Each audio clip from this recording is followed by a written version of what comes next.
Hajar Aswad itu. Man qabbalahu, siapa yang menciumnya. Nah, ini hebatnya Nabi Muhammad. Kalau zaman dahulu umat Islam masih sedikit, mencium gampang, tidak berdesakan karena makanya ada man qabbalahu, siapa yang menciumnya. Wa asyarahu. Nah, ini Nabi Muhammad itu tahu bahwa ratusan tahun yang akan datang, ribuan tahun yang akan datang, umat itu menjadi banyak. Sehingga wa asyarahu, siapa yang berisyarah. Bismillahirrahmanirrahim, Allahu Akbar. Tidak usah mencium. Kasofaha robbahu, seperti bersalaman dengan Tuhannya. Masya Allah. Jadi siapa yang mencium Hajar Aswad dan berisyarah kepada Hajar Aswad, kasofaha robbahu, seperti bersalaman dengan Tuhannya. Siapa yang bersalaman dengan Tuhannya, maka diharamkan jasadnya dari api neraka. Ini yang kita cari. Kalau mau nyium Hajar Aswad, isyarah ke Hajar Aswad di Mekah apa di Indonesia? Mekah. Ya itu maksudnya. Kenapa kita harus ke sana? Kita pengen isyarah. Bismillahirrahmanirrahim, Allahu Akbar. Harapannya apa? Dengan isyarah ke Hajar Aswad kita dijamin masuk surga. Diharamkan jasad kita masuk neraka. Dan keistimewaan Hajar Aswad lagi, bahwa Hajar Aswad ini tempat bertemunya bibir para nabi. Semua nabi-nabi Allah ini semuanya pernah mencium Hajar Aswad. Nah, ini keistimewaan Hajar Aswad. Nanti bergeser lagi, setelah Hajar Aswad ada yang namanya pintu Ka'bah. Ya, kullu syai'in babun, setiap sesuatu itu mempunyai pintu. Wa babul ka'bati al-multazam. Multazam ini apa? Multazam ini tempat berdoanya para nabi, tempat berdoanya para kekasih Allah, para wali Allah, dan juga tempat berdoanya para jamaah haji, jamaah umrah. Siapa yang berdoa di situ, maka akan dikabul doanya oleh Allah Subhanahu wa taala. Amin. Multazam adanya di mana? Di Ka'bah.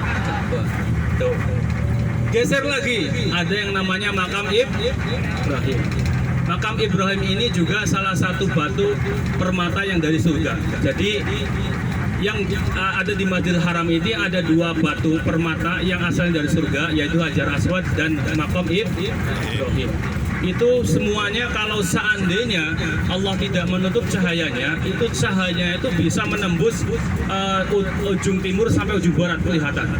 Cuma ditutup oleh Allah Subhanahu wa taala karena saking kalau seandainya dia ditutup itu saking apa ya? Silau. Iya. Sehingga itu Hajar Aswad dan makam Ibrahim ini adalah dua batu yang dari surga yang sangat istimewa yang ada di Masjidil Haram. Makam Ibrahim ini bukan tempat meninggalnya Nabi Ibrahim, bukan. Tapi bancikan nanti ya Bu ya. Jadi kalau ya telapakan, bekas telapak kaki Nabi Ibrahim saat renovasi Ka'bah itu bisa naik turun sendiri Bu. Sekarang bisa dilihat. Dan itu kita bisa melaksanakan sholat sunnah setelah tawaf di belakang makam Ibrahim. Makam Ibrahim adanya di mana? Nah, itu yang kenapa kita harus ke sana. Nah, bergeser lagi ada yang namanya Hijr Ismail. Hijr Ismail itu bentuknya setengah lingkaran tembok, setengah lingkaran. Itu kita masuk di dalamnya. Untuk orang atau umatnya Nabi Muhammad itu punya keistimewaan. Siapa yang sholat di dalam Hijr Ismail seperti sholat di dalam Ka'bah. Ini untuk umatnya Nabi Muhammad.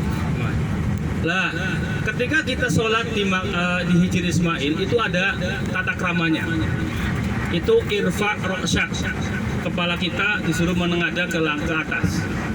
Wa yadai, dan tangannya juga ke atas. Wa basaruhu ila sama, matanya menghadap ke walau akma, walau itu orang buta.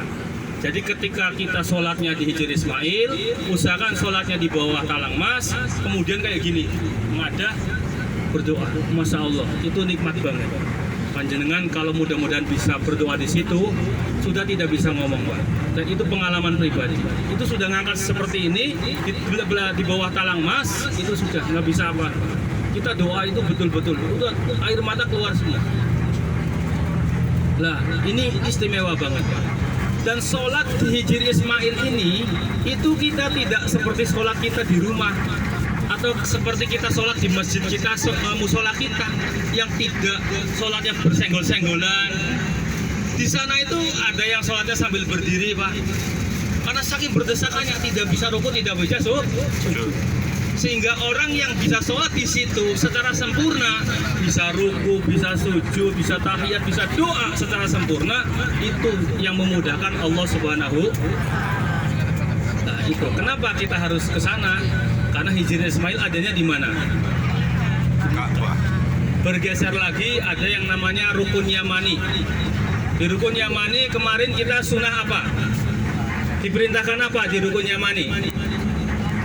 Diperintahkan, iya, isyarah, ya, mengusap.